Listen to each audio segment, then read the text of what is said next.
चलो बेटा लिखिए, द रेंज ऑफ प्रोजेक्टाइल, लिखें question, the range of projectile thrown with an initial speed u, thrown with an initial speed u at an angle of projection, at an angle of projection 15 degree, 15 degree is r. एक projectile को बेटा u velocity से throw किया 15 degree angle पे horizontal के साथ में, तो उसकी जो रेंज आई वो आई बेटा r. ठीक है, फर्स्ट केस में आपने इसको 15 डिग्री पे थ्रो किया तो रेंज मिली हमें r. नेक्स्ट पार्ट इसी का, what will be the range, what will be the range if it is throne, if it is throne with an initial speed 2u, with an initial speed 2u at an angle of 30 degree. First case में बेटा u speed से 15 degree angle पे throw किया तो उसकी range मिली हमें r. Second case में क्या कह रहा है, हमने प्रोजेक्टाइल को 2u स्पीड से थ्रो करना है और 30 डिग्री के एंगल पे हमें उसको थ्रो करना है. तो बताओ इस केस में जो रेंज आएगी वो कितनी आएगी, r की टर्म्स में निकालनी हमें रेंज, रेंज क्या आएगी. ठीक है, ऑप्शंस है 4√3r, 2√3r, मैं लिख देता हूं ऑप्शंस यहाँ पे, 4√3r, option 2 2√3r, option 3√3r, option 4 5√3r. Try.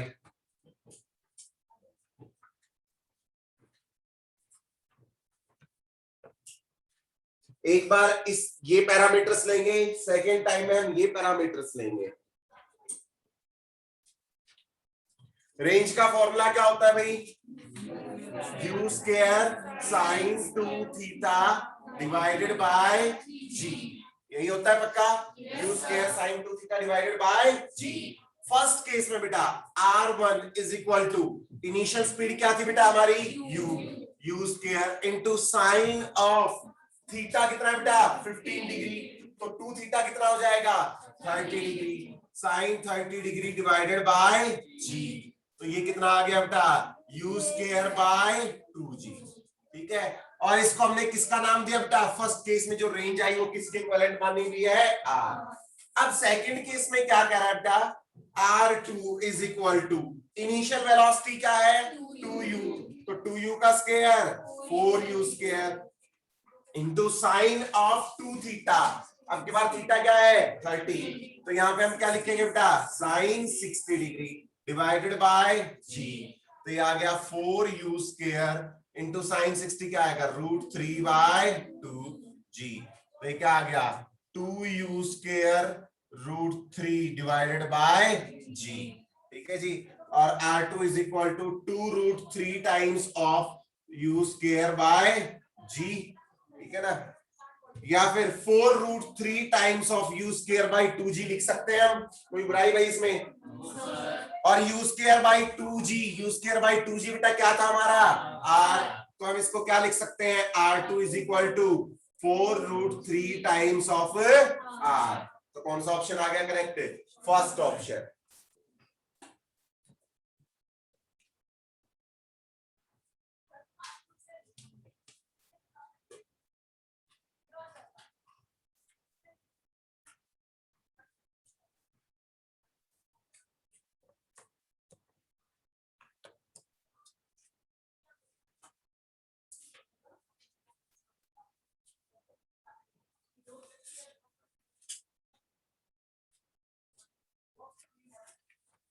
कर लिया नोट बताइए. नेक्स्ट क्वेश्चन देखें,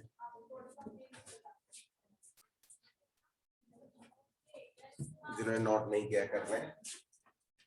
A projectile is projected, a projectile is projected with initial velocity, with initial velocity vector form में दी हुई है बेटा हमें 6i cap plus 8j cap metre पर सेकेंड.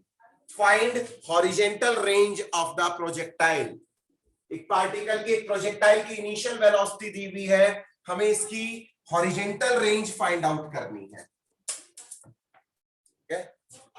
देखो अब की बार इनिशियल वेक्टर वेलोसिटी में किस फॉर्म में दी है बेटा? वेक्टर फॉर्म में, ठीक है। और अगर हम वेलोसिटी का देखें तो इनिशियल वेलोसिटी के वेक्टर फॉर्म देखो, आई कैप क्या रिप्रेजेंट करता है बेटा? एक्स कंपोनेंट, और जे कैप वाई कंपोनेंट।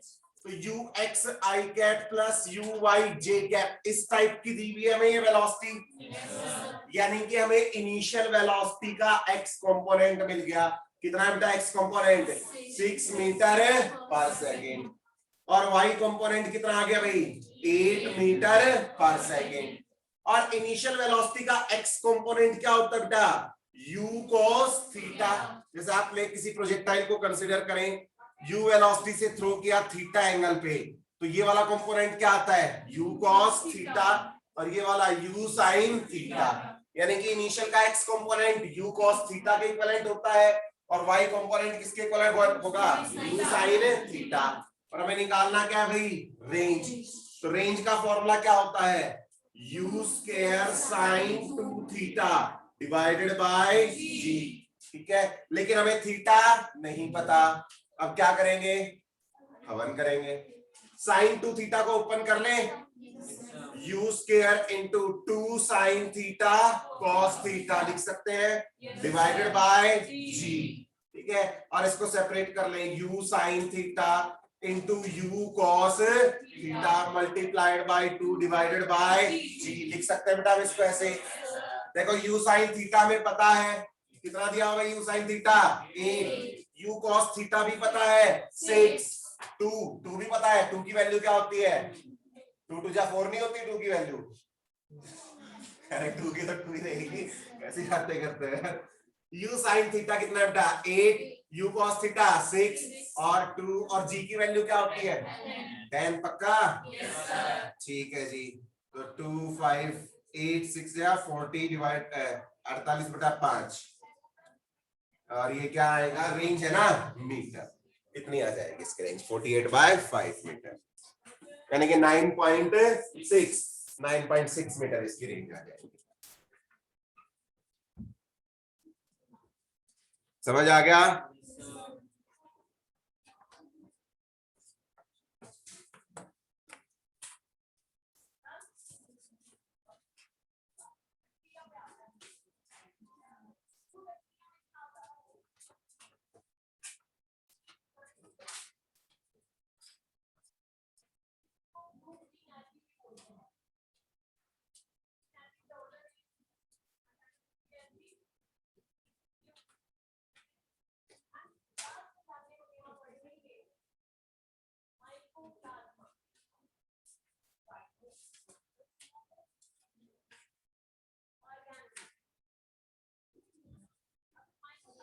कर दें रेंज?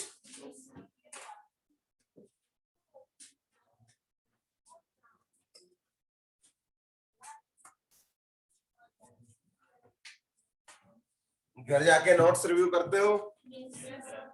चलो पता चल जाएगा टेस्ट वाले दिन, है ना? लिखो next question. If a body of mass m if a body of mass m is thrown with velocity v at an angle of 30 degree to the horizontal, at an angle of 30 degree to the horizontal, एक body जिसका मास है बेटा m, उसको v velocity से horizontal के साथ 30 degree angle बना के हमने थ्रो किया, ठीक है। और एक अनदर बॉडी है b, नेक्स्ट लिखते हैं इसमें, and another body b of mass 2m, कोई दूसरी बॉडी है b जिसका मास है 2m, उसको भी हमने थ्रो किया ग्राउंड के साथ में, लेकिन एंगल बना के थ्रो किया बेटा 60 डिग्री। 60 डिग्री के एंगल में उसको सेम स्पीड के साथ में, v स्पीड के साथ में थ्रो किया। फर्क क्या है? इसका मास m था, इसका मास क्या होगा? 2m, ठीक है जी। तो इनके बीच में क्या रिलेशन होगा? 4 ऑप्शंस दिए हुए हमें कि RA/RB is equal to 1/1। Second option HA max upon HB max is equal to 1/2। 3. Third option, time of A upon time of flight of B is equal to 1 by root 3. And fourth option, all 1, 2 and 3 are correct. हमें relation बताना है कि इनके बीच में कौन सा relation true होगा। एक बॉल को हमने m मास की बॉल को v वेलोसिटी से थ्रो किया 30 डिग्री एंगल पे, एक 2m मास की बॉल को v वेलोसिटी से थ्रो किया हमने 60 डिग्री के एंगल पे, तो बताओ कौन सा रिलेशन करेक्ट होगा। ठीक है, और देखो पूरे प्रोजेक्टाइल मोशन में हमने एक बात पढ़ी हो, चाहे रेंज हो, चाहे टाइम ऑफ फ्लाइट हो, चाहे मैक्सिमम हाइट हो, कहीं भी मास का कोई डिस्कशन था क्या? नो। यानी कि सारी चीजें मास पे क्या होती हैं? इंडिपेंडेंट। मास का कोई इफेक्ट नहीं होगा। अगर मास का इफेक्ट नहीं है तो आप देखो बेटा, θ1 प्लस θ2, देखो दोनों की वेलोसिटी भी क्या है? सेम। ठीक है, θ1 प्लस θ2 क्या है बेटा? यहाँ पे 90 डिग्री आ रहा है कि नहीं? और अगर θ1 प्लस θ2 90 डिग्री होता है तो उनके बीच में क्या रिलेशन होगा भाई? दोनों की रेंज क्या आएगी? सेम। यानी कि R A upon R B क्या आएगा? 1:1। ठीक है, इनके मैक्सिमम हाइट के बीच में भी रिलेशन बताया था मैंने, बताया था मैक्सिमम हाइट का रिलेशन। ट्राई करो, हो सकता है ये दोनों ऑप्शंस भी करेक्ट आ जाएं। तो मैक्सिमम हाइट का क्या रिलेशन होता है दोनों के बीच में? h1 into h2 is equal to R square by 60। तो पहले उसकी रेंज निकालो और फिर ट्राई करके देखो कि क्या रिलेशन सही आ रहा है। रेंज तो आराम से निकल जाएगी, आसान से ये रेंज का। तो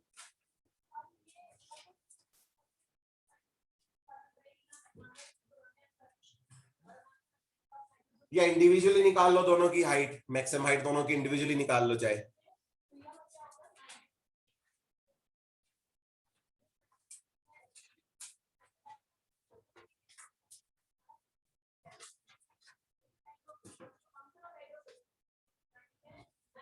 पहले की हाइट मैक्सिमम हाइट निकालो बेटा। फर्स्ट केस में मैक्सिमम हाइट का फॉर्मूला क्या होता है? u square sine square theta divided bye 522g, है क्या नहीं? हाँ, 5g के जमाने में 2g। वेलोसिटी क्या है बेटा? v। और थीटा कितना है? 30। तो साइन स्क्वायर 30 क्या हो जाएगा? 1/4, क्योंकि साइन 30 क्या होता है? 1/2। तो क्या बन जाएगा? 1/4। ठीक है, डिवाइडेड बाय 2g। तो ये कितना आ गया बेटा? v square by 8g। पहले की मैक्सिमम हाइट आ गई v square by 8g। Second की मैक्सिमम हाइट hb मैक्स। सेकंड की मैक्सिमम हाइट की लिमिट देखो, इनिशियल वेलोसिटी तो क्या है? v, लेकिन थीटा क्या है आपकी बार? 60, और साइन 60 क्या होता है? √3/2। तो साइन स्क्वायर 60 क्या हो जाएगा? 3/4। तो इंटू 3/4, और नीचे 2g भी है, तो क्या बच गया बेटा? 3v square by 8g। और दोनों का रेशियो देखो क्या आ रहा है? 1/3 आ रहा है। निकाल के देखो दोनों का रेशियो, HA अपॉन HB का रेशियो देखो भाई, 1/3। HA अपॉन HB का रेशियो क्या आ रहा है? 1/3। यानी कि ये वाली बात भी सही है। और समझदार आदमी आगे सोल्व नहीं करेगा, वो क्या कह देगा? क्योंकि नीट में ऐसा आंसर क्वेश्चन तो आता नहीं जिसके 2 आंसर सही हो। तो देखो 2 आंसर सही हो गए, चौथा ऑप्शन क्या कह रहा है? तीनों सही है, तो डेफिनेटली तीसरा भी क्या होगा? सही होगा। ठीक है, लेकिन हमारी किस्मत इतनी अच्छी नहीं है, ठीक है, कि हमें ऐसे क्वेश्चन मिल जाए कि 2 में ही काम चल जाए और तीसरा सोल्व ना करना पड़े। ठीक है, पता चल गया ना, तीसरा सोल्व नहीं करना पड़ेगा, ऑटोमेटिकली भाई तीसरा भी क्या आएगा? करेक्ट आएगा, तीसरा आंसर भी एकदम सही आएगा। ठीक है, चाहे तो आप निकाल के देख लो। पहले का time of flight 2u sin theta divided by g, velocity 2v sin theta sin 30 यानी कि 1/2 इंटू g। तो ये कितना आ गया बेटा? v/g। और b का time of flight 2v sin 30 sin 60 √3/2। और ये कितना आ गया? √3v divided by g। आप रेशियो निकालो TA अपॉन TB का, क्या आएगा? 1/√3। यानी कि इसमें तीनों ऑप्शन से करेक्ट है।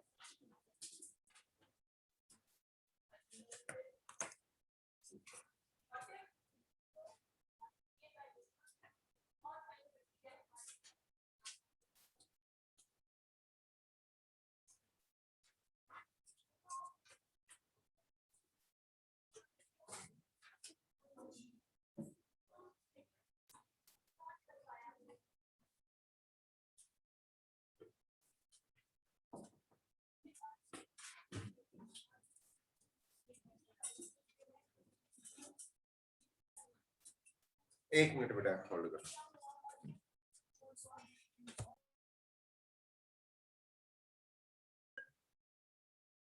A large number of bullets are fired in all directions with the same speed v. Find the maximum area on the ground. Find the maximum area on the ground on which these bullets will spread.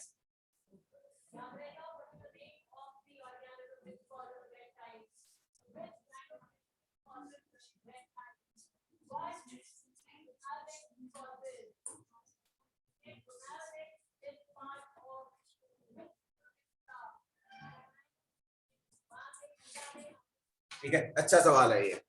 क्या कह रहा है, एक gun ली और एक gun से ना हर direction में धड़ धड़ धड़ धड़ धड़ ऐसे हर डायरेक्शन में एक सर्कल सा बनाया, हर डायरेक्शन में बुलेट फायर की। ठीक है, अब हर बुलेट बेटा इंक्लाइंड कह रहे हैं, और उसमें देखो साथ में क्वेश्चन में क्या लिखा है, the maximum area. Maximum area कब कवर करेगी बुलेट बेटा? मैक्सिमम एरिया कब होगा? जब वो मैक्सिमम दूरी पे जाएगी कि नहीं, और मैक्सिमम डिस्टेंस पे कब जाएगी? जब आप कितने एंगल पे फायर करोगे बुलेट को? 45 डिग्री के एंगल पे फायर करोगे कि नहीं? ठीक है, अब देखो आपने एक बुलेट को फायर किया, 45 डिग्री के एंगल पे बुलेट गई, गिर गई। अब आपने दूसरी डायरेक्शन में ऐसे राउंड राउंड आप घुमा रहे हो सर्कल, हर डायरेक्शन में आपने 45 डिग्री पे फायर किया, तो बुलेट्स मिलके क्या बनाएंगी? एक सर्कल बनाएंगे कि नहीं? तो हमें क्या करना है, उस सर्कल का एरिया फाइंड आउट करना है। मैक्सिमम एरिया, मैक्सिमम एरिया मतलब हमें कितने एंगल पे फायर करना है? 45 डिग्री, ताकि बुलेट मैक्सिमम डिस्टेंस कवर कर सके। ठीक है जी, 45 डिग्री पे, और वेलोसिटी में क्या दी है बेटा? v velocity. तो v वेलोसिटी के साथ 45 डिग्री पे फायर करेंगे तो रेंज क्या आएगी बेटा उस केस में? मैक्सिमम। और मैक्सिमम रेंज का फॉर्मूला क्या होता है?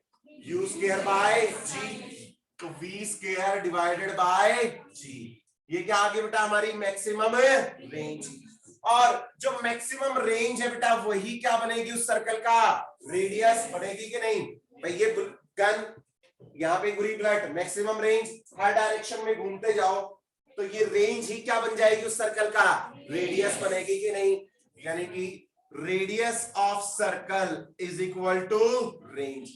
सर्कल का जो रेडियस है वो किसके इक्वल हो जाएगा? रेंज के इक्वल। ठीक है, यानी कि रेडियस क्या आ जाएगा? v square divided by g। तो सर्कल का एरिया क्या होता है? Area of the circle pi r square. तो pi into v power 4 divided by g square. Pi v power 4 divided by g square. Second option correct है इसका। आ गया समझ में? अगर वो मैक्सिमम नहीं लिखता तो हमें यहाँ पे थीटा की रिक्वायरमेंट होती, लेकिन हमें थीटा कहां से पता चला? उसने ऑलरेडी बोला मैक्सिमम एरिया। मैक्सिमम एरिया कब होगा? जब बेटा बुलेट मैक्सिमम डिस्टेंस।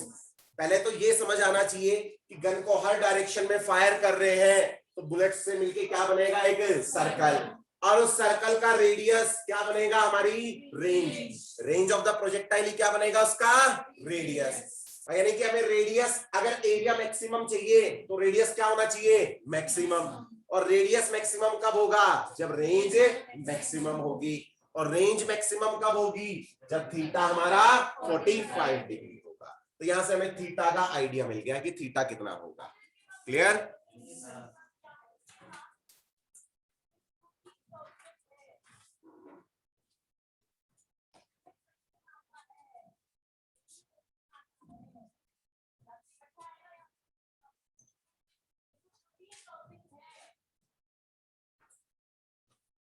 नेक्स्ट चलो हेडिंग डालो बेटा, लास्ट टॉपिक अपना काइनेमेटिक्स 2D का, हॉरिजॉन्टल प्रोजेक्टाइल। Horizontal projectile.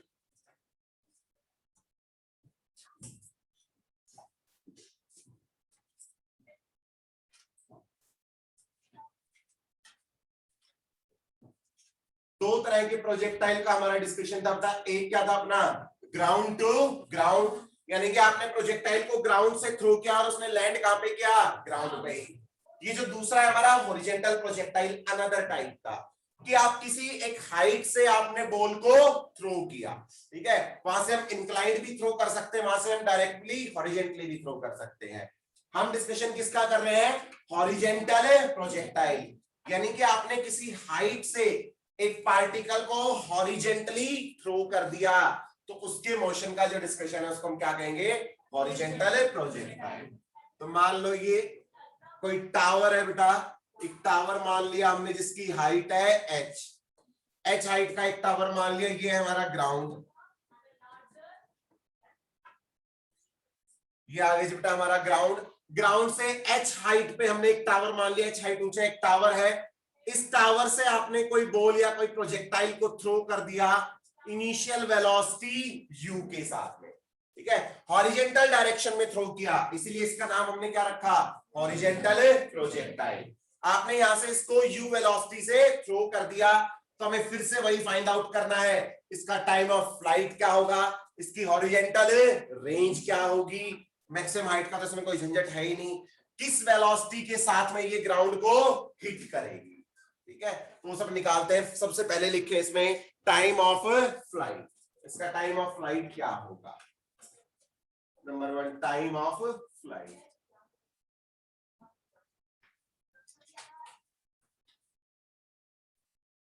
ठीक है। देखो इनिशियली आपने इसको थ्रो किया, कौन सी डायरेक्शन में थ्रो किया हमने इसको, हॉरिजेंटल, यानी कि एक्स एक्सिस के अलोंग हमने इसको थ्रो किया, तो इनिशियली क्या इसकी वाई एक्सिस के अलोंग कोई वेलोसिटी थी, वाई एक्सिस के अलोंग इसकी इनिशियल वेलोसिटी क्या होगी बेटा, 0, और एक्स एक्सिस के अलोंग इनिशियल वेलोसिटी क्या है, u, ठीक है जी। चलो मान लो ये प्रोजेक्टाइल अब ये ऐसा मोशन परफॉर्म करेगा भाई और ग्राउंड पे गिर गया, ठीक है, अब देखो फिर से इसने हॉरिजेंटल डायरेक्शन में भी जा रहा है और वर्टिकल डायरेक्शन में भी जा रहा है कि नहीं, साइमल्टेनियसली दोनों मोशन परफॉर्म कर रहा है, ठीक है। वर्टिकल डायरेक्शन में इसका डिस्प्लेसमेंट कितना हुआ, h, वर्टिकल में बेटा कहां से कहां पहुंचा, यहां से ग्राउंड, तो ये हुआ ना इसका नेट डिस्प्लेसमेंट, तो इसका एक कंपोनेंट ये और एक कंपोनेंट ये, इसको हम क्या कहेंगे, वर्टिकल कंपोनेंट, और ये क्या हो जाएगा हमारा हॉरिजेंटल। तो y डायरेक्शन में इसका डिस्प्लेसमेंट क्या आएगा बेटा, h, x डायरेक्शन में डिस्प्लेसमेंट को हम क्या लिख देंगे, रेंज, x डायरेक्शन में जो डिस्प्लेसमेंट हुआ इसको हमने क्या लिख दिया बेटा, रेंज, ठीक है। फिर से वही सेम फंडा, जो टाइम हॉरिजेंटल जर्नी में लगा वही टाइम किस में लगेगा, वर्टिकल जर्नी, और वही क्या होगा हमारा टाइम ऑफ फ्लाइट। भाई दोनों मोशन साइमल्टेनियस हो रहे हैं कि नहीं, भाई एक ही टाइम पे ये आगे भी जा रहा है और नीचे भी आ रहा है, तो जितने टाइम में ये नीचे आया उतने ही टाइम में ये r डिस्टेंस कवर किया, और वही क्या होगा इसका टाइम ऑफ फ्लाइट, यानी कि टाइम ऑफ फ्लाइट के लिए हम क्या निकाल लें, टाइम ऑफ वर्टिकल जर्नी, ठीक है ना। भाई वर्टिकल डायरेक्शन में इनिशियल वेलोसिटी क्या है, 0, डिस्प्लेसमेंट कितना हुआ बेटा इसका, h, और एक्सेलरेशन क्या है वर्टिकल डायरेक्शन में, g, एक्सेलरेशन क्या है वर्टिकल डायरेक्शन में, g, तो इक्वेशन लगा के हम क्या निकाल लें यहां से, time of flight, sy is equal to uyt plus half ayt square, s क्या है अपना h, uy 0 plus half g into T square, अब की बार g को हमने क्या लिया, पॉजिटिव, क्योंकि ऑब्जेक्ट किस डायरेक्शन में मूव कर रहा है बेटा, डाउनवर्ड, तो t कितना आ गया बेटा हमारा, t is equal to 2h divided by g, तो टाइम क्या आ जाएगा, √2h डिवाइडेड बाय g, ये क्या हो गया हमारा टाइम ऑफ वर्टिकल जर्नी या टाइम ऑफ फ्लाइट भी बोल सकते हैं हम इसको, कि टोटल इतने टाइम के लिए अगर आपने h हाइट से थ्रो किया u वेलोसिटी से, तो टोटल कितने टाइम के लिए हवा में रहेगा, √2h बाय g, और बड़ा इंपॉर्टेंट इसमें देखो क्या ये इनिशियल वेलोसिटी पे डिपेंड कर रहा है, यानी कि इस हाइट से मैं पार्टिकल को चाहे 10 मीटर से फेंकूं, 50 से फेंकूं, 100 से फेंकूं, अगर हाइट सेम है तो टाइम ऑफ फ्लाइट सबका क्या आएगा, सेम, लेकिन सिर्फ किसके लिए, हॉरिजेंटल प्रोजेक्टाइल के लिए, अगर यहाँ पे इंक्लाइंड हो गया तो ये बात वैलिड नहीं है। आप हॉरिजेंटली इसको इस टावर से चाहे किसी भी वेलोसिटी से फेंक लो, हर बार इसका टाइम ऑफ फ्लाइट क्या आएगा, सेम आएगा, यानी कि हॉरिजेंटल प्रोजेक्टाइल में टाइम ऑफ फ्लाइट वेलोसिटी पे डिपेंड नहीं करता। तो एक टीएनटी बनाओ और उसमें ये बात लिख लो, ये नोट कर लिया था? तो टीएनटी बनाओ, उसमें बात लिख लो फिर। Time of flight in horizontal projectile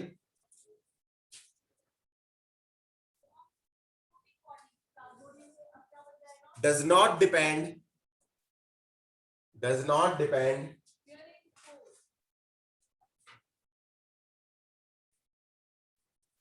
on initial velocity या on velocity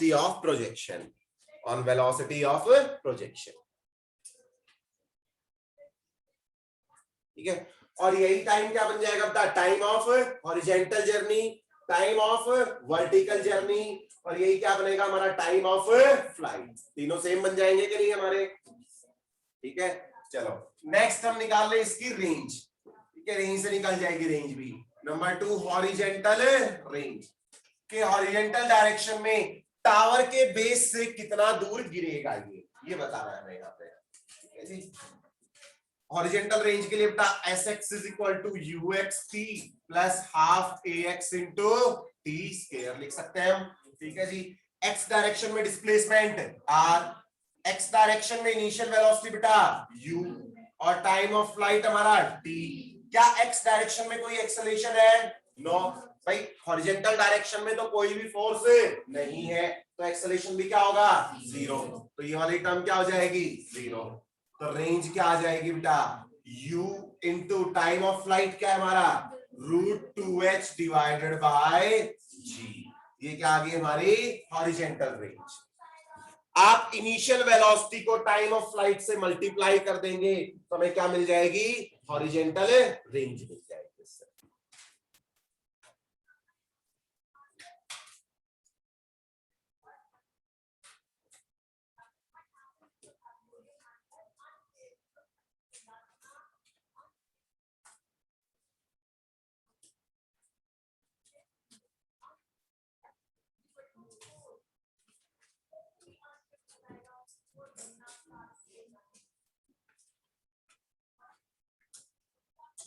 नेक्स्ट लिखो बेटा पॉइंट नंबर 3। जैसे हमने वहां पे पढ़ा था वेलोसिटी वेक्टर और पोजीशन वेक्टर पढ़े थे कि नहीं हमने, तो सेम यहाँ पे पढ़ेंगे बेटा हम third point, velocity vector at any time, velocity vector at any time t। किसी भी टाइम t पे पार्टिकल का वेलोसिटी वेक्टर क्या होगा। ठीक है जी, चलो आपने यहां से थ्रो किया बेटा, मैंने मान लिया कि किसी भी टाइम t के बाद, पहले देख लो फिर लिख लेना, किसी भी टाइम t के बाद पार्टिकल यहां से यहां पहुंचा। ठीक है, अब किसी भी टाइम पे आपको वेलोसिटी देनी होती है तो क्या से निकालते हैं बेटा, हम टेंजेंट से निकालते हैं कि नहीं वेलोसिटी। ठीक है, अब देखो इसकी वेलोसिटी के पास दो कंपोनेंट होंगे भाई, एक कंपोनेंट कौन सा होगा, x कंपोनेंट, और एक कंपोनेंट क्या होगा वेलोसिटी के पास, y कंपोनेंट। तो किसी भी टाइम t पे मैं इसके वेलोसिटी वेक्टर को क्या लिख सकता हूं बेटा, vx i cap plus vy j cap लिख सकते हैं कि नहीं? yes, अच्छा, हॉरिजॉन्टल डायरेक्शन में एक्सेलरेशन की वैल्यू क्या है, 0। तो हॉरिजॉन्टल कंपोनेंट वेलोसिटी का क्या रहेगा, कांस्टेंट। यानी कि चाहे आप यहां पे पहुंचो, चाहे यहां पे, चाहे यहां, चाहे यहां, चाहे यहां, जहां कहीं भी पहुंचो, हॉरिजॉन्टल कंपोनेंट वेलोसिटी का क्या रहेगा, कांस्टेंट। यानी कि vx किसके इक्वल रहेगा बेटा, ux, और ux क्या थी हमारी, u। ठीक है ना, क्यों, क्योंकि x डायरेक्शन में एक्सेलरेशन क्या है, 0, तो वेलोसिटी क्या रहेगी, कांस्टेंट। ठीक है जी, x डायरेक्शन की तो हमें मिल गई u। अब आओ y डायरेक्शन में, y यानी कि वर्टिकल। ठीक है जी, वर्टिकल डायरेक्शन में आपने पार्टिकल की इनिशियल वेलोसिटी क्या थी, इनिशियल वेलोसिटी वर्टिकल डायरेक्शन में 0, एक्सेलरेशन क्या बेटा वर्टिकल डायरेक्शन का, g। कितने टाइम के बाद डिस्कशन कर रहे हैं, t। तो t टाइम के बाद y डायरेक्शन की वेलोसिटी क्या हो जाएगी, vy is equal to uy plus ay into t, और uy क्या बेटा हमारा 0, तो ay क्या बन जाएगा हमारा g इंटू t। तो वेलोसिटी का y कंपोनेंट क्या आ गया बेटा, g into t। Important point directly भी हमसे पूछा जा सकता है कि टी टाइम के बाद इसकी वेलोसिटी का वर्टिकल कंपोनेंट क्या होगा। तो वर्टिकल कंपोनेंट क्या होगा, जी मल्टीप्लाइड बाय टी। तो नेट वेलोसिटी क्या आ जाएगी बेटा हमारी, U I cap plus G T J cap. और अगर हम वेक्टर मैग्नीट्यूड देखें इसका, तो v is equal to root U square plus G square T square. ये आ जाएगा हमारा net velocity at any time t, किसी भी टाइम t पे पार्टिकल की वेलोसिटी। देखो आप सिर्फ इनिशियल कंपोनेंट जीरो होगा बेटा वर्टिकल का, फिर आप जैसे जैसे आगे आते जाओगे, भाई वही मान लो ना दो अलग अलग केस, एक वर्टिकल और एक हॉरिजेंटल। वर्टिकल में आपने एक पार्टिकल को ड्रॉप किया, वो वाला केस है यहाँ पे, क्योंकि इनिशियल वेलोसिटी क्या है वर्टिकल डायरेक्शन में, जीरो। ड्रॉप किया तो टाइम के साथ उसकी वेलोसिटी क्या होगी, इंक्रीज। और कैसे होती है वेलोसिटी, जी इंटू टी लिखते हैं कि नहीं हम, भाई फ्री फॉल है तो टी टाइम के बाद वेलोसिटी क्या होती है, जी इंटू टी, यही लिखते हैं कि नहीं हम। सेम फंडा हमने यहाँ पे यूज किया। हर मोमेंट पे पार्टिकल की वेलोसिटी के पास दो कंपोनेंट होंगे, एक एक्स कंपोनेंट और एक वाई कंपोनेंट। एक्स कंपोनेंट हरदम क्या रहेगा, कांस्टेंट। जब ये ग्राउंड को भी हिट करेगी ना, तो भी इसका एक्स कंपोनेंट क्या रहेगा, सेम रहेगा, कांस्टेंट रहेगा एक्स कंपोनेंट। ठीक है, वाई कंपोनेंट टाइम के साथ चेंज होगा। क्लियर, वाई कंपोनेंट की वैल्यू क्या होगी किसी भी टाइम के बाद, हम यहां से निकाल सकते हैं इस इक्वेशन से। इसी तरह बेटा हम पोजीशन वेक्टर निकाल सकते हैं किसी भी टाइम टी पे। ठीक है, इरेज कर दो इसको। नेक्स्ट हेडिंग डालो बेटा, position vector at any time T. Position vector को हम कैसे डिफाइन करते थे भाई,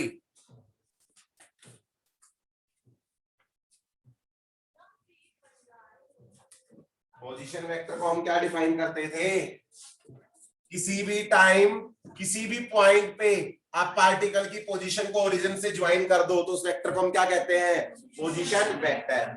यहां पे हम ओरिजिन मान रहे हैं बेटा पॉइंट ऑफ प्रोजेक्शन को, जहां से आपने बॉडी को प्रोजेक्ट किया है ना, मैंने इसी को ओरिजिन मान लिया। ठीक है, इजियर हो जाएगा, क्योंकि हम हरदम पोजीशन वेक्टर कहां से डिफाइन करते हैं, ओरिजिन से। अगर हम इसको ओरिजिन मानते हैं तो ये इसका पोजीशन वेक्टर नहीं बनेगा, डिस्प्लेसमेंट वेक्टर हमें नहीं मिलेगा, फिर आपको थोड़ा झंझट करना पड़ेगा।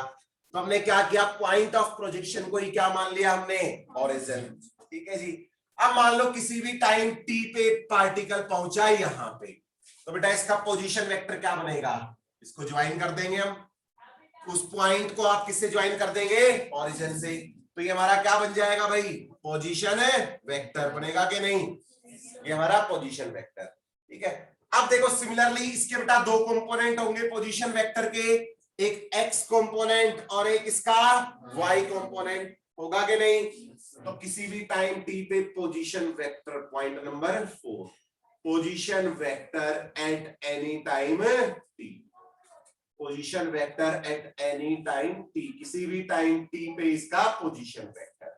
ठीक है, टाइम टी पे बेटा इसका डिस्प्लेसमेंट हुआ ये, तो इसके डिस्प्लेसमेंट के दो कंपोनेंट होंगे, एक्स डायरेक्शन में बेटा इतना डिस्प्लेस हुआ और वाई डायरेक्शन में इतना।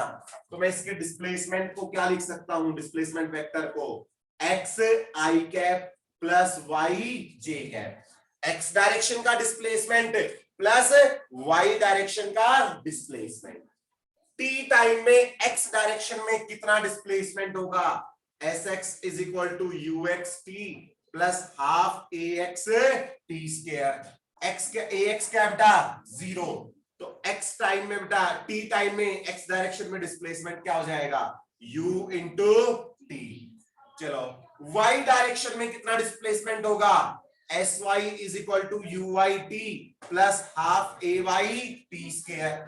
y डायरेक्शन में इनिशियल वेलोसिटी क्या है, जीरो। तो एस वाई को हमने क्या मानना है, y, ये क्या बन गया, zero plus half y direction का acceleration g into T square. तो लो जी, किसी भी टाइम t में x डायरेक्शन में कितना डिस्प्लेस होगा, u into t, y direction में कितना डिस्प्लेस हो गया, हाफ जी टी स्क्वायर। तो आप पोजीशन वेक्टर को क्या लिख सकते हैं बेटा, ut i cap plus half GT square J cap. ये तो क्या आ गया, position vector at any time t। और अगर हमें इसका डिस्प्लेसमेंट का मैग्नीट्यूड निकालना हो कि किसी भी टाइम t में कितना डिस्प्लेस हुआ, तो क्या बन जाएगा, u square t square plus 1/4 g square t power. Displacement in time t, displacement in time t, किसी भी टाइम t में पार्टिकल का डिस्प्लेसमेंट कितना होगा।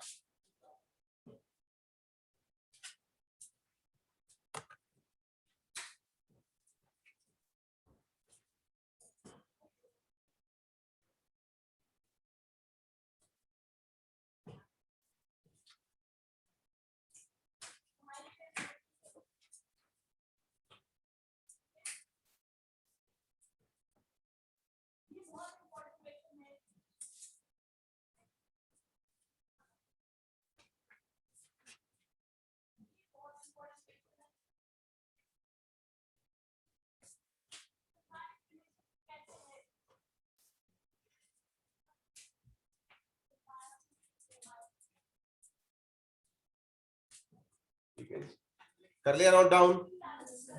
नेक्स्ट है, जैसे हमने वहां पे बेटा इक्वेशन ऑफ ट्रेजेक्टरी लिखी थी, तो यहाँ पे भी हम इक्वेशन ऑफ ट्रेजेक्टरी लिख सकते हैं।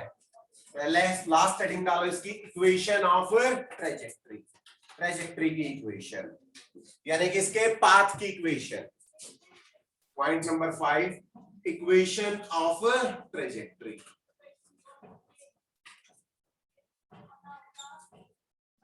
देखो यहीं से निकल जाएगी, x is equal to ut, तो यहां से t को बेटा हम क्या लिख सकते हैं, x बाय u, और y क्या है हमारा, हाफ gt स्क्वायर।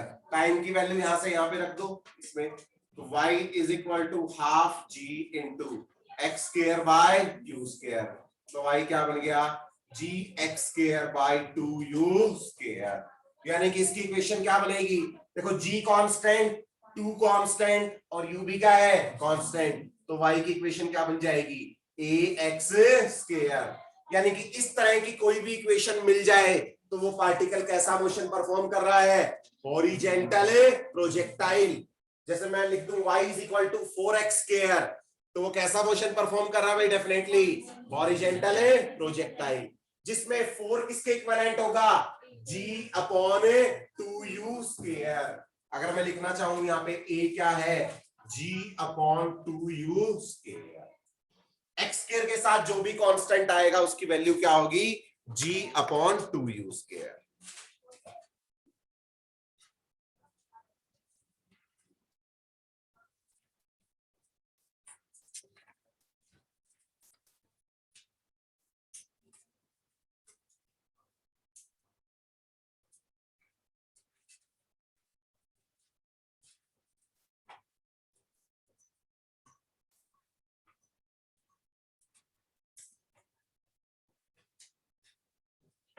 चलो जी, लास्ट पॉइंट देखो, वेलोसिटी ऑफ इंपैक्ट, कि किस वेलोसिटी के साथ में हिट करेगा। हमने ग्राउंड टू ग्राउंड प्रोजेक्टाइल में डिस्कशन नहीं किया था ना, अभी पढ़ा दूंगा, अभी मैं भूल गया वहां पे। वेलोसिटी ऑफ इंपैक्ट, किस वेलोसिटी के साथ में ये हिट करेगा। इंपैक्ट का मतलब कि भाई ग्राउंड को किस वेलोसिटी के साथ में हिट करेगा। पॉइंट नंबर कितना है अपना, 6, velocity of impact, impact velocity. ठीक है, ग्राउंड पे बेटा पहुंचने में कितना टाइम लेगा, ये टाइम ऑफ फ्लाइट, और टाइम ऑफ फ्लाइट क्या है हमारा यहाँ पे, √2h divided by g, √2h by g। ठीक है जी, वेलोसिटी ऑफ इंपैक्ट बेटा जब ये हिट करेगा तो इसकी वेलोसिटी के 2 कंपोनेंट होंगे, एक x कंपोनेंट और एक y। चाहिए हमें दिख रहा है कि सीधा ऐसे गिरेगा, ऐसे नहीं गिरेगा ये कभी भी, ये गिरेगा कैसे, ऐसे टेढ़ा गिरेगा। इसके पास 2 कंपोनेंट हरदम अवेलेबल होंगे, x कंपोनेंट और y कंपोनेंट। x कंपोनेंट तो बेटा क्या रहेगा, जो इनिशियल था, क्योंकि x डायरेक्शन में तो एक्सेलरेशन क्या है, 0, तो u i कैप। और y डायरेक्शन का कंपोनेंट हम पढ़ चुके हैं, y डायरेक्शन में किसी भी टाइम t के बाद वेलोसिटी क्या होती है, g इंटू t। वेलोसिटी क्या होती है, g इंटू t। गुड, जी इंटू टाइम कितना लिया बेटा, √2h बाय जी। तो y डायरेक्शन की वेलोसिटी क्या आ गई, √2gh। तो प्लस √2gh इंटू जी कैप। ये क्या आ गया हमारा, velocity of impact. Vector form में मैग्नीट्यूड क्या आएगा इसका, u स्क्वायर प्लस 2gh। और देखो आप इसको, v square minus u square is equal to 2gh ही बनेगी ये। हाँ जी, v square minus u square is equal to 2gh, दोनों तरफ स्क्वायरिंग कर दो, सेम थर्ड इक्वेशन बन जाएगी कि नहीं। तो ये वो वेलोसिटी है जिसके साथ में प्रोजेक्टाइल ग्राउंड को हिट करेगा। ठीक है, चलो इसी में एडिशनल एक बात और लिख देते हैं हम, इससे बहुत रेयर चांसेस होते हैं पूछने के, लेकिन पूछ ले फिर भी। अब देखो बेटा, पार्टिकल ग्राउंड को हिट कर रहा है यहाँ पे, यानी कि इसकी फाइनल वेलोसिटी की डायरेक्शन होगी इधर, दिख रहा है सबको, विजिबल है। चलो अब इसकी वेलोसिटी के, फाइनल वेलोसिटी के बेटा दो कंपोनेंट होंगे, एक x कंपोनेंट और एक इस वेलोसिटी का y कंपोनेंट होगा कि नहीं। x कंपोनेंट तो क्या होगा u, और y कंपोनेंट क्या होगा √2gh। y कंपोनेंट आ गया √2gh और ये क्या आ गया हमारा u। तो बेटा फाइनल वेलोसिटी ग्राउंड के साथ कुछ ना कुछ एंगल बना रही होगी, ठीक है, उस एंगल को हम क्या कहते हैं, थीटा। तो लास्ट एक TNT बना लो और उसमें ये बात लिख लो, angle made by final velocity या velocity by velocity vector with horizontal के साथ वेलोसिटी वेक्टर क्या एंगल बनाएगा। ठीक है जी, Vy को शिफ्ट करके बेटा हम यहाँ पे भी लिख सकते हैं कि नहीं, वेक्टर में लिखा था ना मैं तरीका, तो मैं टेंजेंट थीटा को क्या लिख सकता हूं, Vy डिवाइडेड बाय Vx। तो ये एंगल आएगा tangent of theta y component divided by x component. किसी भी टाइम पे निकाल सकते हो, क्योंकि मान लो किसी टाइम पे पार्टिकल यहाँ पे है, वेलोसिटी इधर, एक x कंपोनेंट और एक y कंपोनेंट, तो वेलोसिटी बेटा इसके साथ कुछ एंगल बनाएगी कि नहीं। तो ये एंगल हम कैसे निकालेंगे, tangent of theta is equal to y component divided by x component. किसी भी टाइम पे हमें वेलोसिटी वेक्टर का एंगल बता देगा कि वेलोसिटी वेक्टर हॉरिजॉन्टल के साथ क्या एंगल बनाएगा। y कंपोनेंट को आप किससे डिवाइड कर दें, x कंपोनेंट से। ठीक है, यहां से हमें क्या मिल जाएगा, एंगल मिल जाएगा।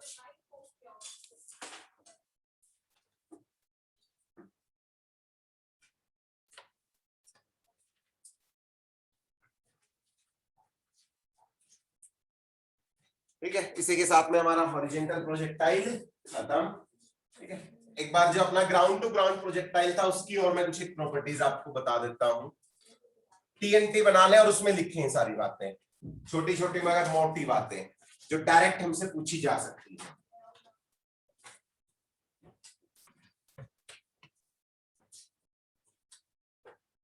TNT बनाए बेटा एक और उसमें लिखे हैं सारा। ग्राउंड टू ग्राउंड प्रोजेक्टाइल का डिस्कशन करते हैं। आपने एक पार्टिकल को ग्राउंड से थ्रो किया किसी वेलोसिटी u के साथ में थीटा एंगल पे, ठीक है, u वेलोसिटी से थीटा एंगल पे आपने इसको थ्रो किया, तो सबसे पहला सवाल, ये वापस ग्राउंड को किस वेलोसिटी से हिट करेगा।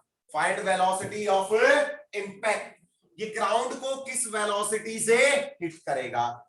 तो मान लो बेटा ग्राउंड को ये वेलोसिटी से हिट करता है किसी वेलोसिटी v के साथ। ठीक है, देख लो इधर, समझने की बात है। इसकी वेलोसिटी के दो कंपोनेंट होंगे बेटा, एक x कंपोनेंट और एक इसका y कंपोनेंट, होगा कि नहीं, x कंपोनेंट और y कंपोनेंट। x कंपोनेंट तो बेटा थ्रू आउट क्या रहता है, सेम u cos थीटा, और y कंपोनेंट देखो, आपने एक ऑब्जेक्ट को ग्राउंड से 10 मीटर पर सेकंड से फेंका, तो जब ये वापस ग्राउंड को हिट करेगा किस वेलोसिटी से हिट करेगा, 10 मीटर पर सेकंड से हिट करेगा कि नहीं। तो आपने वर्टिकल वेलोसिटी क्या थी, u sin theta, u cos theta, horizontal u sin theta से थ्रो किया, तो सेम लेवल पे बेटा ये किस वेलोसिटी से वापस आएगा, u sin थीटा के साथ ही वापस आएगा कि नहीं। यस, तो देखो हॉरिजॉन्टल कंपोनेंट भी सेम है इनिशियल का जितना ही, और वर्टिकल भी क्या है, सेम, तो फाइनल स्पीड भी क्या आएगी, सेम। जिस स्पीड से, मेरे शब्दों पे ध्यान देना, मैं वेलोसिटी का नाम नहीं लिया मैंने यहाँ पे, जिस स्पीड से हमने थ्रो किया था उसी स्पीड से पार्टिकल ने क्या किया, हिट किया यहाँ पे। तो speed of projection is equal to speed of impact. Speed not velocity, क्योंकि वेलोसिटी के पास क्या होती है, डायरेक्शन। आपने इधर थ्रो किया था, पार्टिकल ने इधर हिट किया, क्या डायरेक्शन में चेंज है कि नहीं, yes. Velocity of impact same नहीं होगी, सिर्फ क्या सेम होगा, स्पीड ऑफ इंपैक्ट। तो लिख लें इसमें ये बात, फर्स्ट पॉइंट बना के लिख लें, speed of projection, speed of projection is equal to speed of impact. Impact speed के इक्वल होगा। जिस स्पीड से आप प्रोजेक्ट करोगे उसी स्पीड से ये इसको हिट करेगा, नॉट वेलोसिटी। अगला सवाल मैं पूछ लूं, फाइंड चेंज इन वेलोसिटी। आपने यहां से थ्रो किया पॉइंट ए से और पॉइंट बी पे पार्टिकल ने हिट किया।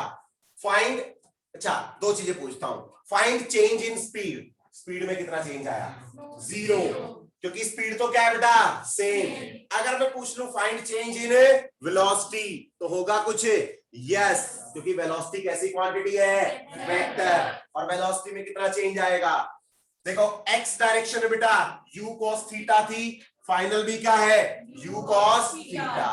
चेंज इन वेलोसिटी निकालना आता है सबको, क्या होता है बेटा, vf vector minus vi vector, vector form में लिखेंगे हरदम। अगर मैं हॉरिजेंटल में निकालूं, ठीक है, ध्यान से देखना, हॉरिजेंटल में बेटा चेंज इन वेलोसिटी क्या आएगा, फाइनल वेलोसिटी वेक्टर क्या है, u cos थीटा, वेक्टर लगाने के लिए क्या होगा बेटा, आई कैप, माइनस इनिशियल वेलोसिटी क्या है हमारी, u cos थीटा, और वेक्टर क्या आएगा इसका भी, आई कैप। तो चेंज इन वेलोसिटी क्या आ गया बेटा, 0। लेकिन ये किस डायरेक्शन में है, हॉरिजेंटल, यानी कि हॉरिजेंटल डायरेक्शन में वेलोसिटी में कोई चेंज नहीं हुआ, चेंज सिर्फ किस डायरेक्शन में हुआ, वर्टिकल। अब आप वर्टिकल का देखो, वर्टिकल में बेटा चेंज इन वेलोसिटी क्या लिखेंगे हम, final velocity vector minus initial. Final velocity vector क्या है बेटा, u sin थीटा, लेकिन माइनस j कैप, क्योंकि डाउनवर्ड है ना, minus initial velocity vector u sin theta, और वेक्टर क्या आएगा इसका, प्लस j कैप, ठीक है। तो minus u sin theta j cap, minus minus क्या आ गया, minus 2u sin theta j cap. ये क्या आ गया बेटा, change in velocity vector. Velocity में चेंज 0 नहीं हुआ, वर्टिकल में कितना आ गया, 2u sin थीटा। अगर हम मैग्नीट्यूड देखते हैं, magnitude of change in velocity, magnitude of change in velocity, तो क्या आ जाएगा बेटा हमारा, 2u sin ऑफ थीटा। कोई पूछ ले हॉरिजेंटल डायरेक्शन में वेलोसिटी में कोई चेंज हुआ, नो। वर्टिकल डायरेक्शन में हुआ, यस। मैग्नीट्यूड कितना आएगा, 2u sin थीटा। तो इसमें सेकंड पॉइंट लिख लें, चेंज इन स्पीड क्या आएगा बेटा, change in speed from a to b, a से b तक स्पीड में चेंज कितना आ जाएगा बेटा, 0। और चेंज इन वेलोसिटी, मैग्नीट्यूड लिख लेते हैं हम, magnitude of change in velocity from a to b, a से b तक वेलोसिटी के मैग्नीट्यूड में चेंज कितना आ गया, 2u sin ऑफ थीटा। अब जो सवाल मैंने यहां से यहां तक पूछा है ना, यही सवाल आपसे यहां से यहां तक भी पूछ सकता है, ठीक है। अब हम रैंडम क्वेश्चनिंग करेंगे और हम देखते हैं कैसे आंसर कर पाते हैं कि नहीं। हमें सिर्फ चीजों का आइडिया, डेफिनेशन का आइडिया होना चाहिए, ऐसे ही पूछे जाते हैं सवाल बीच में से निकाल के। अब हम ये रट्टा मार के चले जाएंगे, सर ने यहां से यहां पढ़ाया है तो सवाल बस यहां से यहां का ही पूछा जाएगा। अरे भाई चेंज इन वेलोसिटी वो यहां से यहां भी पूछ सकता है, वो यहां से यहां भी पूछ सकता है, किसी भी पॉइंट से किसी भी पॉइंट तक पूछ सकता है। कर दे रहे इसको, एक प्रोजेक्टाइल को हमने ग्राउंड से थ्रो किया और उसने ग्राउंड पे हिट किया, तो चेंज इन स्पीड क्या आएगा? 0। Change in velocity 2u sin theta. Horizontal direction में change in velocity, vertical direction में 2u sin थीटा। ठीक है, यानी कि 2 टाइम्स ऑफ, या इसको और क्या लिख सकते हैं बेटा? 2 into u y, ये भी लिख सकते हैं ना, y डायरेक्शन की इनिशियल वेलोसिटी का 2 टाइम्स, ये चेंज आएगा उसमें।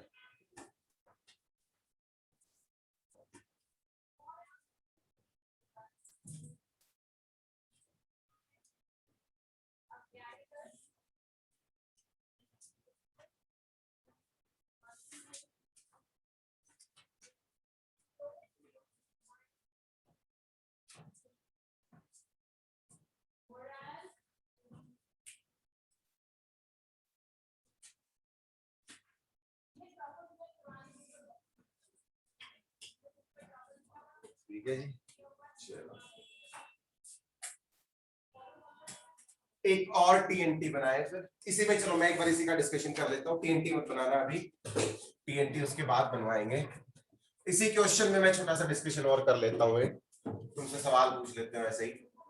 आपने एक पार्टिकल को थ्रो किया बेटा, ग्राउंड टू ग्राउंड प्रोजेक्टाइल है, u वेलोसिटी से थ्रो किया थीटा एंगल पे, find change in velocity from point A to B, A से बी तक वेलोसिटी में कितना चेंज आया?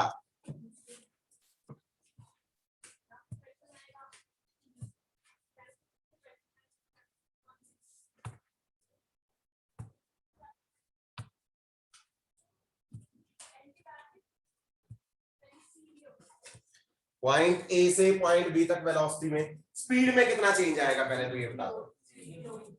फिर से बस हो गए लुल, स्पीड में चेंज हर बार 0 नहीं होता, वो रट्टा मार लिया ना उसके, अरे वो यहां से यहां का था, इसका मतलब ये नहीं कि हर पॉइंट में चेंज 0 आएगा। लॉजिकली सोचो कभी, यहाँ पे इसकी वेलोसिटी का ये कंपोनेंट भाई u cos थीटा, ये वाला कंपोनेंट u sin थीटा, इस पॉइंट पे हॉरिजॉन्टल कंपोनेंट क्या होगा? u cos थीटा, और vertical component u 0। Highest point पे वर्टिकल कंपोनेंट ऑफ वेलोसिटी क्या होता है? 0 होता है। ठीक है, तो हॉरिजॉन्टल डायरेक्शन में कोई चेंज आया क्या? नो। वर्टिकल डायरेक्शन में कितना चेंज आ गया? u sin थीटा का, तो चेंज इन स्पीड कितना आ जाएगा बेटा? u sin थीटा, और चेंज इन वेलोसिटी भी क्या आएगा? u sin theta. तो ऐसे ब्लाइंडली डिस्कशन नहीं करना कि 0। अब इसका मतलब ये याद मत कर लेना एकदम u sin theta u cos theta, कि मैं यहां से यहां पूछूं सर u sin थीटा, है ना। चलो किसी भी अनदर पॉइंट पे मैं रैंडम डिस्कशन कर रहा हूं, कोई भी पॉइंट बी है किसी भी टाइम टी पे, किसी भी टाइम टी पे पार्टिकल यहां पे पहुंचा, तो इसकी वेलोसिटी का एक कंपोनेंट तो क्या होगा बेटा? u cos थीटा, और किसी भी टाइम टी पे वेलोसिटी का y component, equation vy is equal to u sin theta, आगे minus g into t, u sin theta minus g t, यही होता था ना। तो ये क्या आ जाएगा? u sin theta minus g T. ठीक है, क्लियर है? ठीक है ना। अब अगर आप चेंज निकालो तो देखो, हॉरिजॉन्टल में तो चेंज क्या आया? 0। वर्टिकल में चेंज क्या आएगा? दिस माइनस दिस, लेकिन वेक्टर फॉर्म में तो माइनस माइनस क्या हो जाएगा? प्लस। तो ये क्या आएगा? 2u sin थीटा प्लस जी। ठीक है, निकाल सकते हो ना ऐसे किसी भी पॉइंट पे, अगर हमसे चेंज पूछे या पूछ ले इस पॉइंट पे जो वेलोसिटी है वो क्या एंगल बनाएगी हॉरिजॉन्टल के साथ, तो y component divided by x component, same वही बात है जो वहां पे डिस्कशन किया है। टेंजेंट ऑफ थीटा क्या बन जाएगा हमारा? vy divided by vx, y component of velocity divided by x component of velocity. ठीक है, अब हम समझदार हो गए हैं, अब हम कुछ भी बता सकते हैं क्या नहीं? कोई भी हमसे चेंज इन स्पीड पूछे तो हम सीधा क्या कहेंगे? 0, है ना, क्योंकि हम तो हैबिचुअल हो गए ना, आदत से लाचार है, हम तो ढीठ मनुष्य है ना। है क्या? नहीं, नहीं है, ढीठ मनुष्य नहीं है। ढीठ मनुष्य क्या होता है?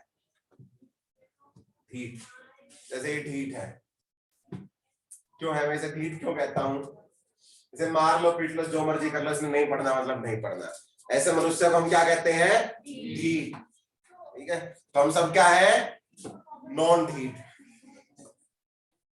ढीठ बनना चाहोगे? क्या आवाज उधर से आई थी या इधर से? इधर से ही आई थी। कम आई, मतलब बनना चाहते हो। चलो एक टीएनटी और बनाओ फिर, अच्छी इंफॉर्मेशन है ये भी। एच हाइट ऊंचा एक टावर है, ठीक है, और इस टावर से ना हमने 3 बॉल्स को थ्रो किया।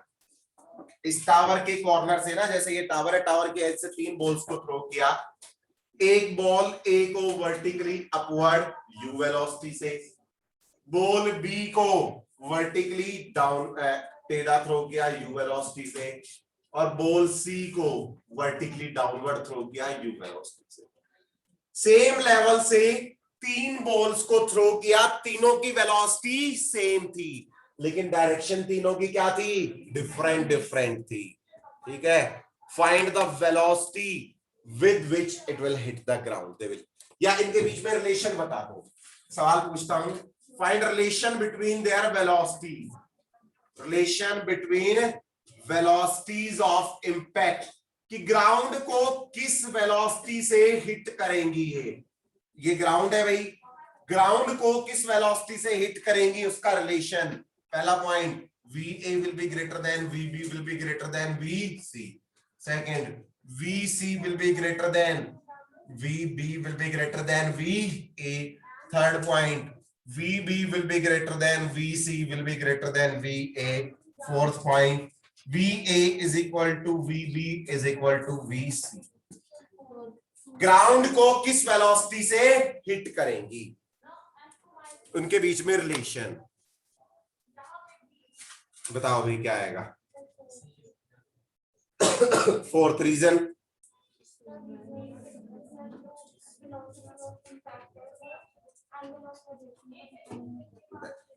देखो बेटा, हमने 2 केसेस पढ़े। y कंपोनेंट की जो वेलोसिटी है ना, Vy is equal to √2gh, ये होती है कि नहीं भाई हमारी? Vy is equal to √2gh। भाई y को देखो, इसके पास सिर्फ और सिर्फ क्या होगा? y, इसके पास y और x दोनों, और इसके पास भी सिर्फ और सिर्फ क्या होगा? y component. ठीक है, और मैं सिर्फ वर्टिकल का डिस्कशन कर रहा हूं कि वर्टिकल डायरेक्शन की जो वेलोसिटी का कंपोनेंट है ना, वो इनका क्या होगा। ठीक है, तो तीनों का क्या आएगा? सेम। सेम क्यों आएगा? क्योंकि देखो y कंपोनेंट ऑफ वेलोसिटी सिर्फ किस पे डिपेंड करता है बेटा? हाइट पे। हाइट पे डिपेंड करता है कि नहीं? Vy is equal to √2gh, ये सिर्फ और सिर्फ किस पे डिपेंड करेगा? हाइट पे। ये एंगल ऑफ प्रोजेक्शन पे डिपेंड नहीं करता। तो VA is equal to VB is equal to VC, यानी कि आप सेम लेवल से 50 बॉल अगर थ्रो कर रहे हैं, वेलोसिटी सेम होनी चाहिए। अगर आप 50 बॉल थ्रो कर रहे हैं, डिफरेंट डिफरेंट डायरेक्शंस में भी अगर आप उनको थ्रो कर रहे हैं, तो उनकी वेलोसिटी ऑफ इंपैक्ट सबकी क्या आएगी? सेम आएगी। वेलोसिटी ऑफ इंपैक्ट सबकी सेम। ठीक है, मैं प्रूव करके भी दिखा सकता हूं। ये देखो भाई अपना वर्टिकल मोशन, आपने एक बॉल को ग्राउंड h हाइट से y डायरेक्शन में अपवर्ड थ्रो किया, तो फाइनल वेलोसिटी क्या आएगी? Vy is equal to uy plus ay into t। ठीक है जी, या थर्ड इक्वेशन यूज कर ले, Vy square is equal to uy square plus 2ay into s। y direction में इनिशियल वेलोसिटी क्या है बेटा? u, तो u स्क्वायर, और एक्सेलरेशन क्या है अपना? y डायरेक्शन में एक्सेलरेशन क्या है? क्या है? प्लस जी या माइनस जी लिखेंगे? माइनस। चलो एक बात तुम्हें काम की ज्ञान की बात बता दूं, साइन कन्वेंशन में हमें हरदम कंफ्यूजन रहता है, तो साइन कन्वेंशन के लिए ना हरदम सिर्फ एक चीज से डील करें, इनिशियल वेलोसिटी। काम की बात है, ज्ञान की बात है। इनिशियल वेलोसिटी की डायरेक्शन में सारे मेजरमेंट्स पॉजिटिव होंगे, इनिशियल वेलोसिटी के अपोजिट डायरेक्शन में सारे मेजरमेंट्स नेगेटिव।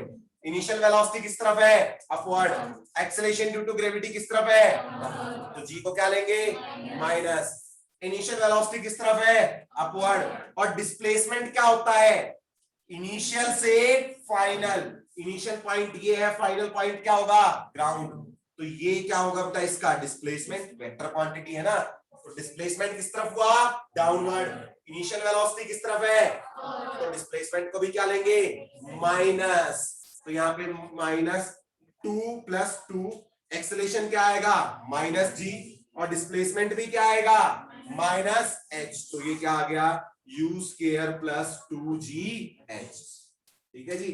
फर्स्ट केस में va² = u² + 2gh। Third case में आओ भाई, y डायरेक्शन में इनिशियल वेलोसिटी क्या है, u, और g भी किस तरफ है, डाउनवर्ड, h भी किस तरफ है, डाउनवर्ड, तो सबको क्या लेंगे, पॉजिटिव, तो vc² = u² + 2gh आएगा कि नहीं, अच्छा जी। इस केस में भाई इसके कंपोनेंट कर लेंगे हम, ठीक है ना, कंपोनेंट थीटा में दिया नहीं हुआ, कंपोनेंट करके भी अगर हम डील करेंगे उस केस में भी हमारा सेम आंसर आएगा जो हमने अभी अपना first ground to ground projectile किया था, सेम उसी की तरह ही है, उसमें भी सेम आएगी velocity, final velocity u² + 2gh, ठीक है। क्यों सेम आएगी, क्योंकि देखो बेटा हॉरिजॉन्टल कंपोनेंट तो चेंज होगा नहीं, जब ये ग्राउंड को भी हिट करेगी तो हॉरिजॉन्टल कंपोनेंट तो क्या रहेगा, सेम रहेगा, और वर्टिकल कंपोनेंट h हाइट से आपने थ्रो किया तो वर्टिकल कंपोनेंट क्या आएगा, √2gh, और उसका स्क्वायर क्या आ जाएगा, 2gh, सेम यही आ जाएगा, ठीक है। तो आज के लिए इतना ही काफी है, हैव फन। डीपीपी आज जो बच्चे ऑनलाइन है उनको ग्रुप में मिल जाएगी, और ऑफलाइन है वो यहाँ पे मिल जाएगी, सभी को डीपीपी मिल जाएगी, ठीक है। कितने स्टूडेंट्स है टोटल यहाँ पे,